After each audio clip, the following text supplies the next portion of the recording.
Hello and welcome back to the Living Well podcast by Jefferson Health. I'm Carly Williams. And I'm Jess Lopez. In this episode, we sat down with Dr. Martha Simmons, a family medicine doctor at Einstein Family Medicine at Logan Plaza, now a part of Jefferson Health, to talk about safe sex and sexually transmitted infections, or STIs. Dr. Simmons provides a stigma-free overview of STIs, both the kind that can be cured, including syphilis, gonorrhea, chlamydia, and trichomonas, and the kind that are incurable but treatable, including hepatitis B, herpes simplex virus, HSV, HIV, and human papillomavirus, HPV. And at the end of the episode, don't miss Dr. Simmons debunk common STI myths, like if it's possible to get an STI from a public toilet seat. There's a lot to cover, so let's get into it. Here's our interview with Dr. Simmons. Thanks so much for having me. I'm Dr. Martha Simmons. I am a family doctor working at Einstein at our Family Medicine Logan Plaza location. As part of that role, I provide primary care to folks of all ages. I have a special interest in reproductive health, LGBTQIA care, and I do non-operative obstetrics as part of my practice. One of the things you're going to note me doing throughout the podcast is I'm going to be choosing my language carefully. I do a lot of work with our LGBTQIA patients, and I work with our Pride program. And so because of that, I know that not everyone with a vagina identifies as a woman, and not everyone with a penis identifies as a man. And when I'm talking about medically and infection-wise, what really matters is what genitals you have. So your gender identity doesn't really matter. You'll hear me using the language people with vaginas, people with penises, people capable of pregnancy, or people who are pregnant, just to make sure I'm including everybody in the terms and not only people who are cis, meaning that their gender that they were assigned at birth matches their current gender. I'll also be using the term y'all and folks because those are naturally gender neutral plural terms, and I like to use them. To start off, let's talk about the state of sexually transmitted infections in the US right now. The Centers for Disease Control and Prevention reported a continued increase in new cases of syphilis, chlamydia, and gonorrhea since 2021.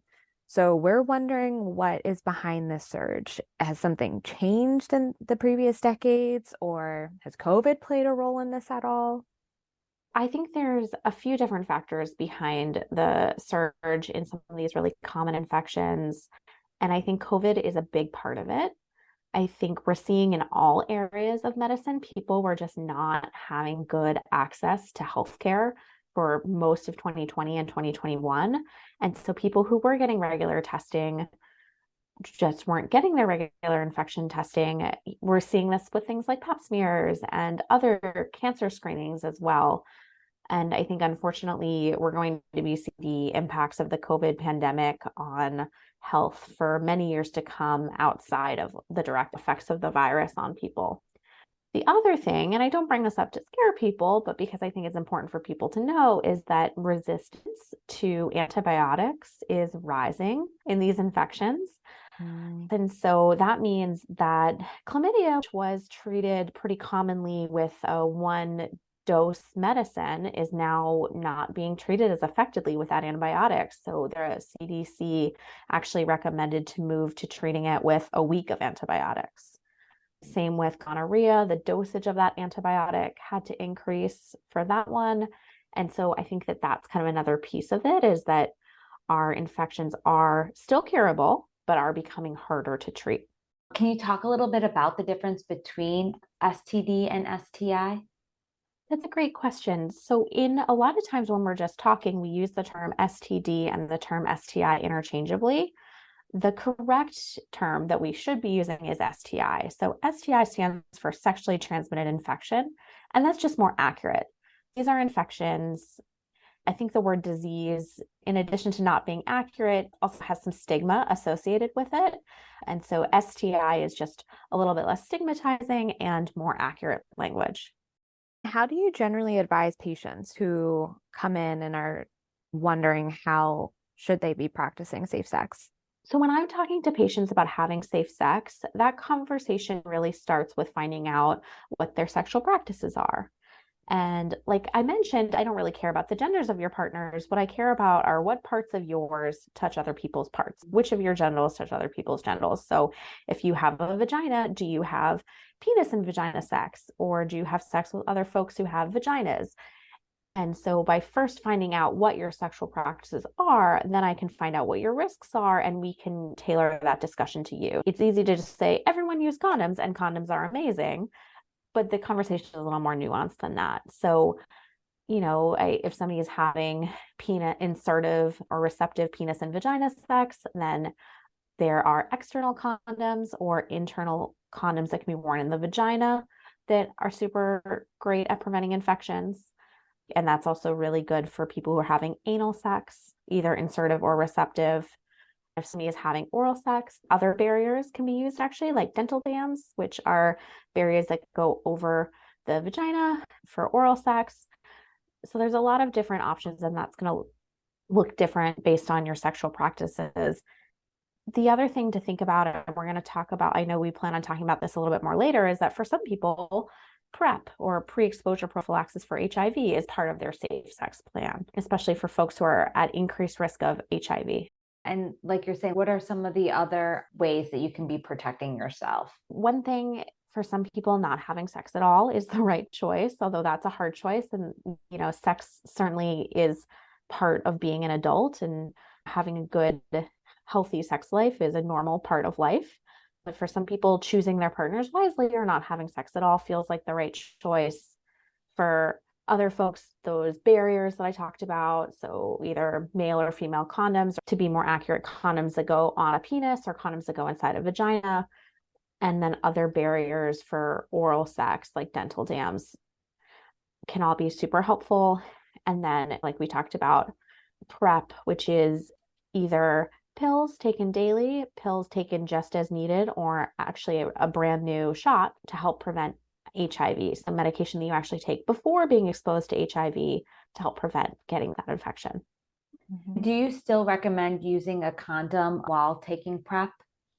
Yes, definitely. PrEP works best when it's combined with condoms. PrEP will protect against HIV, but it won't protect against other infections. So it's really important to combine those two. And what would you say is the most common STI that you see in patients? In my patient population, the most common STI that I see are the big three: gonorrhea, chlamydia, and trichomonas, with trichomonas being one of a very, very common one among my patient population. Of course, it's important, though, that even though I'm saying gonorrhea, chlamydia, and trichomonas are among the most common ones that I see, syphilis is making a comeback. For many years, many of us thought of syphilis as something that just was for people with penises who had sex with other people with penises, wasn't really something that everyone had to worry about. But we're noticing an increase in new cases of syphilis, especially on people with vaginas of reproductive age here in Pennsylvania. So definitely syphilis should still be on everyone's radar, as well as HIV, of course. Is there a reason that that's making a comeback? I think it is probably related to the reasons that the other infections are becoming more common and just not as much testing. I'm curious about the patients who do experience getting an STI. Is there a lot of shame accompanied to that? Because when you talk about how common they are, it's like something people I don't think openly talk about. Yeah, definitely. In my practice, I spend a lot of time talking about stigma and shame with patients, because getting diagnosed with a sexually transmitted infection for a lot of people feels like a failure, or it feels like you're dirty. And, really that's the farthest thing from the case. These are infections that happen. They're incredibly common. And the important thing is to get tested regularly and encourage your partners to also be tested, and to have open, honest conversations with your partners about testing and protecting yourselves. And those conversations are really hard, and people don't think that they need to have those conversations or don't need to protect themselves. And so we wind up putting just a lot of emotional weight on these infections, which at the end of the day are just infections. They don't mean that you're a bad person or a dirty person. It's just, something that happens to folks. Mm-hmm.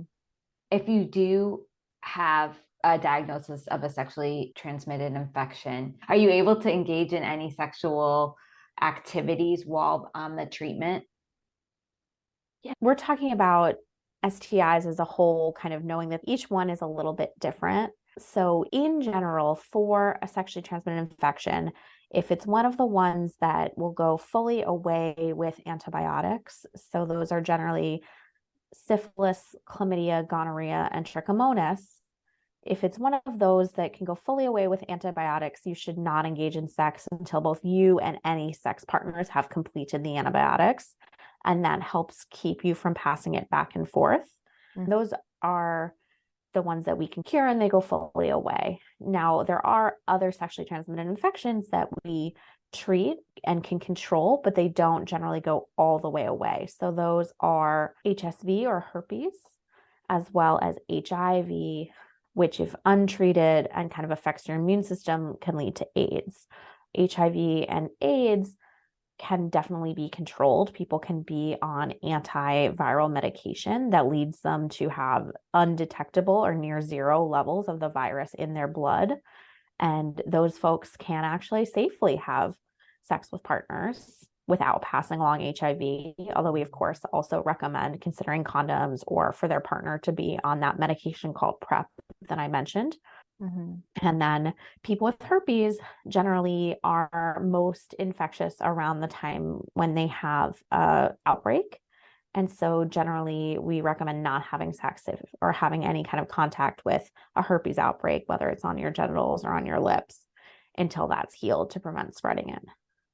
What are the symptoms to look out for any of these STIs? And do you always have symptoms? So with any of the STIs, many of them don't have symptoms at all. So that's where having you and your partner get tested regularly can be really helpful, especially in folks with penises. Many of them will have some of the most common infections and not have any symptoms at all. Definitely always important to get tested no matter what. Some common symptoms that should prompt you to get testing and to get checked out by your doctor can be if you have discharge from either the penis or the vagina, pain with and burning with urination, can be urinary tract infection, can also be STI, any kind of sores or bumps or growths that don't seem normal on your genitals, always get those checked out.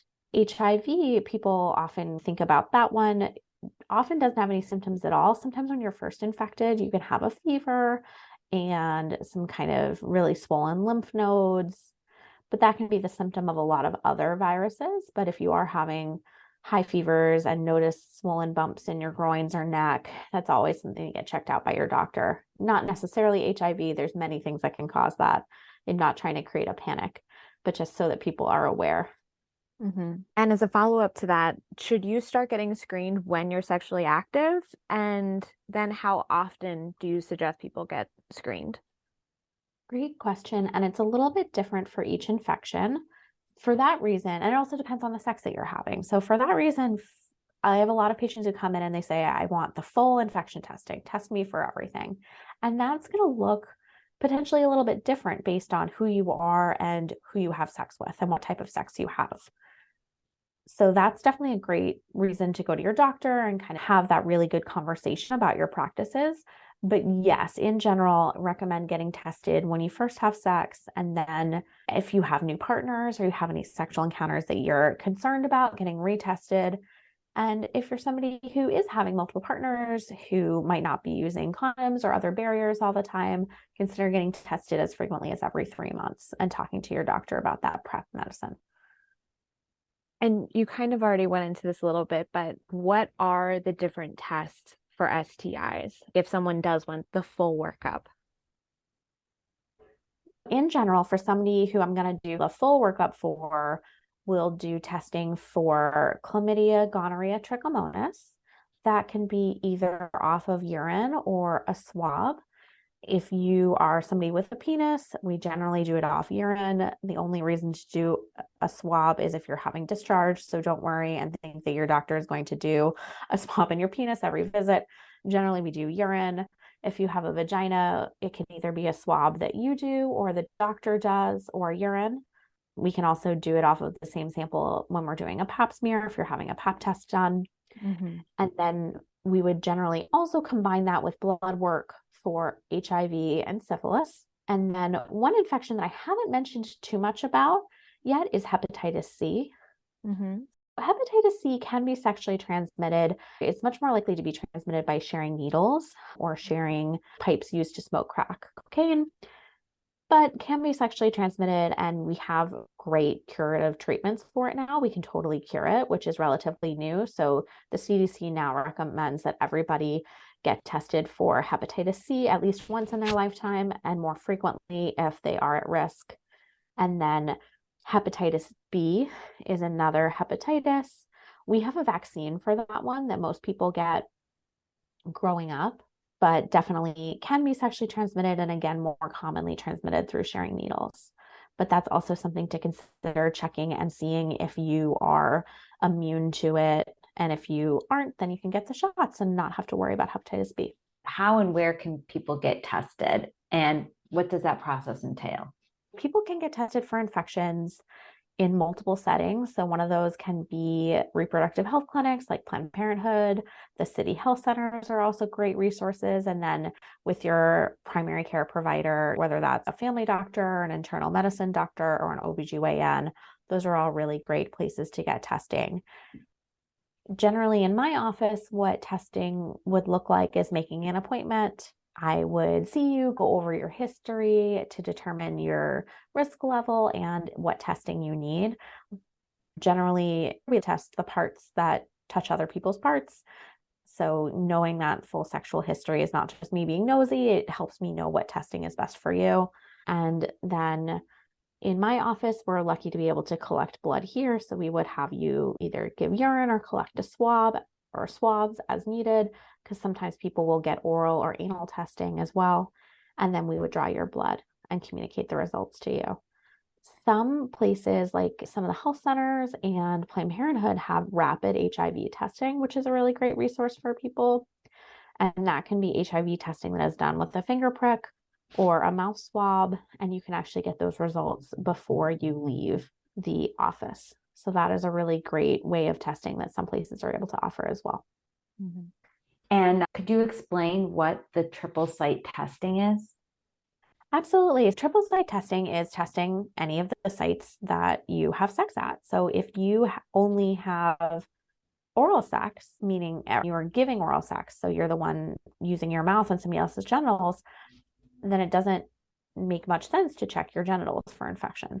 And even if you are having both, let's say I'm somebody with a vagina and I'm having penis and vagina sex as well as oral sex, it is actually possible to be positive from one spot and not the other, even if you are having sex.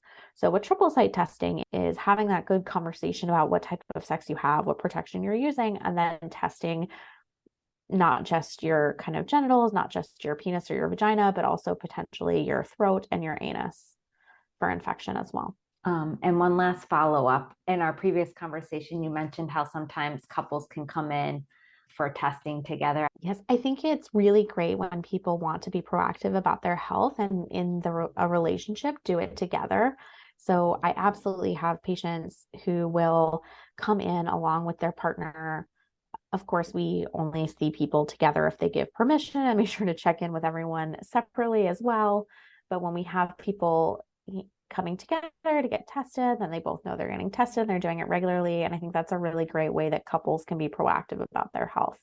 And the other piece of that is, in a lot of people's minds, testing is just the responsibility of people with vaginas. Mm-hmm. And, that's only testing slightly more than 50% of the people, right? And so we're missing this huge group of people who are actually more likely to have infections that don't have symptoms at all. So when people come in together as a couple, or just encourage the person with a penis to come in, then we're getting that other part of the population who just doesn't get tested as frequently. Do you think that the reason why people with vaginas are tested more regularly is because they're seeing something that they're concerned about? Or I'm wondering about that dynamic. There's a few different reasons that people with vaginas get tested more regularly. Number one, people with vaginas are more likely to go to the doctor in general. A primary care patient population is much more people with vaginas than people with penises because they come to the doctor. And it's certainly not all people with penises, but the stereotype is we see kind of cis men or people with penises who identify as male when their female partner makes them come in. So definitely, we just have Yeah. more opportunities to do testing for people with vaginas. And I think they're often a little bit more in tune with what's going on as well. That tracks for sure. And then there's also just this societal idea that, again, that this is the responsibility of people with vaginas. That's also kind of a societal standard. Okay. I'm curious about what are some of the most common concerns or questions that your patients raise? Whenever I'm diagnosing someone with a sexually transmitted infection, there's lots of questions. One of the most common ones that I get is, how did I get this? When did I get this? And that's also one of the hardest questions for me to answer. The doctor can never tell you exactly when you got an infection. If you have a positive test now, and I have a past negative test, I can say, for example, you got tested with me 3 months ago and you were negative, and now you're coming in and you're positive for chlamydia. I can only say, well, you got it sometime in the past 3 months, but it can't tell me which partner brought the infection into the relationship, and it can't tell me exactly when. So that is a super common question, and I completely understand why people want to know. Just unfortunately, I can't answer that one satisfactorily. Yeah. As we've been talking, this scene from Sex and the City had popped into my brain where Samantha had never been tested for HIV, I think, in her entire sexual history, which of course on the show is very vast. And it was a lot of fear stopping her from like what happens if I do have it. And I'm wondering, even during her screening process, when the woman asked, how many sexual partners have you had? She was like, this week. Like, it was kind of still like jokey, but I feel like other people could probably relate to that. Maybe not having the answers that they feel like they need to give, or feeling nervous about what happens if something comes back positive. I'm wondering your advice for patients who could feel like, what if I don't have the right answers? And what if I'm just scared to find out? Coming to a doctor and bearing your soul about your sex life can be really intimidating. I would say, though, if you have a doctor who makes you feel less than or intimidated or not validated when sharing your sexual history with them, get another doctor, right? That's not okay. I ask my patients a lot of personal questions to know how to best serve them. I literally do not care less how many sex partners you've had, except that, like, oh, okay, we should probably test you. Because really, if you don't feel safe giving an accurate sexual history, then you're not going to get the care that you need. So I think that's one thing. The other piece of for testing for anything is, it's really common human nature to say, I'm afraid of what the results will be of this test. I don't want to do the test. And that is such common thinking. And it's, when we think about it, it's really dysfunctional, right? Because if you, yes, while you're sitting here not knowing, you're in the bliss of ignorance, but you're not handling and treating something appropriately. As we talked about, many of the STIs are curable. Even those curable ones, chlamydia, gonorrhea, trichomonas, can cause severe pelvic infections for folks with vaginas, can lead to problems getting pregnant in the future. So certainly, if you don't have any symptoms and you're not getting tested for those, you could still be having consequences in the future. So just to protect yourself, getting over that barrier of being scared to get tested and do it. And then for the ones that aren't curable, that will stick around with you for a while, like HIV, for your lifetime, like HIV, it can be really challenging. And we've got amazing treatments now. We have the antiretroviral medications that have made HIV look much more like a chronic disease, like diabetes or high blood pressure. It really, really is a chronic medical disease that we can manage and that people can live incredibly healthy lives with. And kind of, you've been mentioning, Dr. Simmons, about being able to have a trustworthy and comfortable conversation with your healthcare provider. Sex education isn't something that all people receive, and they might feel like you don't know what you don't know.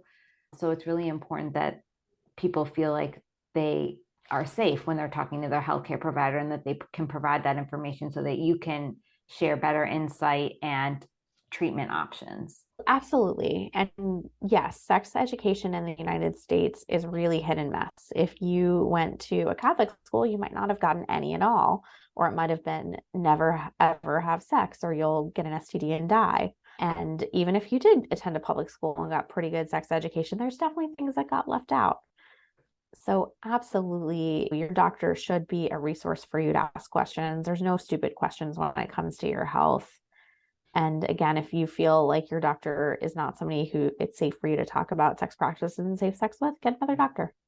Do you provide the HPV vaccine, and when do you have those conversations with parents about the HPV vaccine and being able to prevent cervical cancer? HPV is really important to talk about. We haven't really talked about it yet because it is a little bit different from the other sexually transmitted infections in that we don't routinely test for it except with pap smears, which are a screening test for cervical cancer.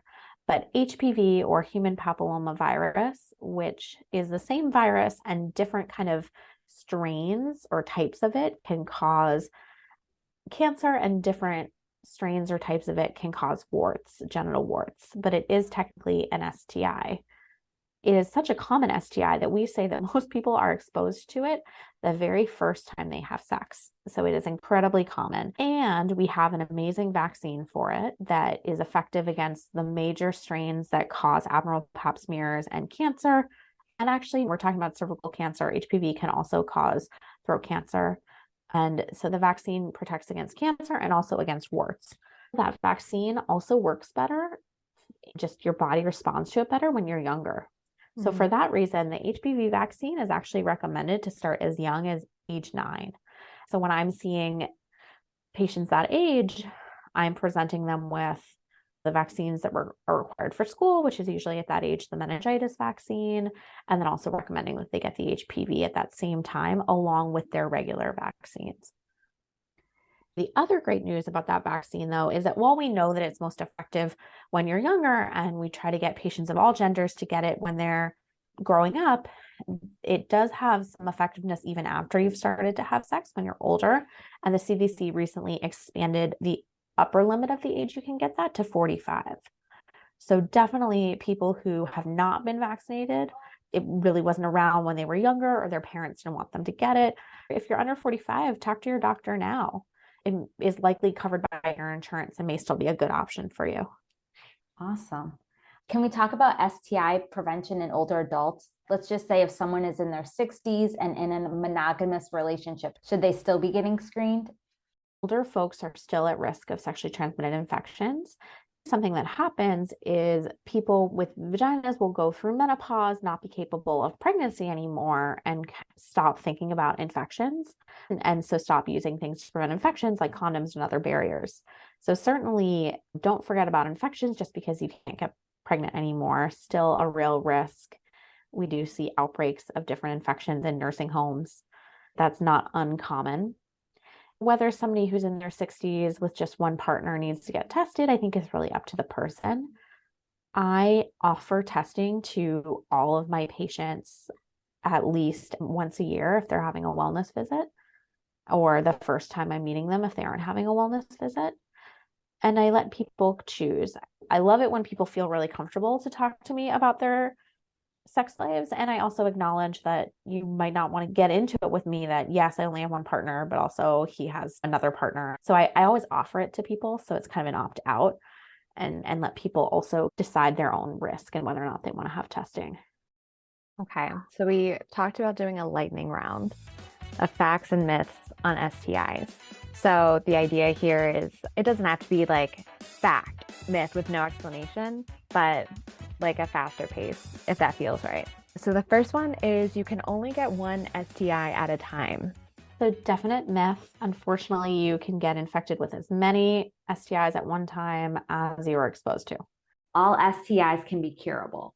So another myth, many STIs are curable. So specifically gonorrhea, chlamydia, trichomonas, and syphilis. And then there are some that aren't, like HIV and herpes. And then the hepatitis B and C can also be treated as well. Cold sores are an STI. This one's actually a fact. Not a lot of people know this, but the herpes virus, or the HSV virus, is the same virus that causes cold sores and genital herpes outbreaks. It just depends on the part of body it's on. It used to be One was always on the lips and two was always on the genitals. But if you can imagine with oral sex, things move around. So really, it can be the same virus, just we call it a cold sore if it's on your lip, and we call it genital herpes if it's on your genitals, but it is actually the exact same virus. Interesting. But I just like a follow-up thought is breaking our lightning round rules. But cold sores can be passed, and I don't know this, but if you have one and you kiss a baby, you could pass it on to the baby. So it's not always transmitted sexually. It's just contact. Exactly. Yeah. Exactly. It's just contact. And if you think about it, it's the same with the genitals. It's just contact. True. So we have all this weight to it being like an STD and it being genital contact, but it's really just, it's a virus. It's not discriminating. It's just if you make contact with somebody with a sore, no matter where it is on their body, you're at risk of getting herpes. And so definitely if you have oral herpes, don't kiss your tiny baby children and nieces and nephews until that's healed. You can't get an STI from having oral sex. Another myth, you absolutely can get an STI from having oral sex. HIV can be transmitted orally. And then, of course, you can get gonorrhea and chlamydia in your throat. You can get an STI from a public toilet. This is a very common myth. A lot of patients ask me when they get their test results, is it possible I got it from a toilet? And no, unfortunately, fortunately, because we want our public toilets to be safe, but unfortunately, when you're hoping you didn't get it from your partner, you cannot get an STI from a toilet. Most STIs go away on their own. So this is a myth. Some STIs can actually go away on their own. You have an abnormal pap smear and an HPV infection. Your body can often heal that and get rid of that infection. But the majority of STIs are going to need treatment to go away, whether that's an antibiotic or an antiviral medication. Only people with multiple partners get STIs. Huge myth. And again, we have all this stigma, right? But anyone who's sexually active can get an STI. You can build immunity to STIs. This is such a great example of a myth. You cannot build immunity to STI. Just because you had chlamydia before does not mean that you can't get it again. You still need to make sure that you get treatment and then protect yourself going forward. If your partner has an STI, you'll see it. A myth that you can see STIs. Many of these you can't see. They don't have symptoms at all. You can't look at your partner's penis and go, okay, that's a safe penis. You really have to protect yourself or get testing to know for sure. And if you get checked and you're STI free, your partner doesn't need to get checked as well. It's again a really common myth here that only one partner needs to get checked. And definitely it is the responsibility of both of the partners in that couple or however many sex partners are in the relationship to get checked to make sure that everyone's safe. And that concludes our lightning round Fact vs. Myth STI edition. We're also wondering, Dr. Simmons, if you could share how long you would test positive if you have an STI. How long you test positive for after an infection is different for the infection. Some of the infections, and it's based on the type of test that we do. So gonorrhea, chlamydia, trichomonas, the test that we do looks for the DNA. It's like the genetic material from the infection. If you can imagine, you might have taken your antibiotics and the organism causing the infection is dead, but it's still around. There's still some DNA. So you can test positive for a couple of weeks after being treated. And for those, as long as you don't have any symptoms, we don't generally recommend getting retested until 3 months, unless you are somebody who still has ongoing symptoms or you're somebody who is pregnant. And then we do recommend getting retested sooner. Syphilis is a little bit tricky in that some of the blood tests for syphilis may actually stay positive even after treatment. How we usually monitor response to syphilis treatment is to watch the level of that blood test over time and make sure that it goes down and doesn't come back up. Be sure to check the show notes for additional resources. And reminder that we publish full episode transcripts on Living Well. We'll include the link to that page. If you enjoy our podcast, we truly appreciate a rating on Apple, Spotify, or wherever you listen to podcasts. And if there are any topics you'd like to hear more about, please email us at livingwell@jefferson.edu. Production support for today's episode provided by Brittany Rafalak and Barbara Henderson. We're your hosts, Jess Lopez and Carly Williams. Thank you for listening. and stay safe.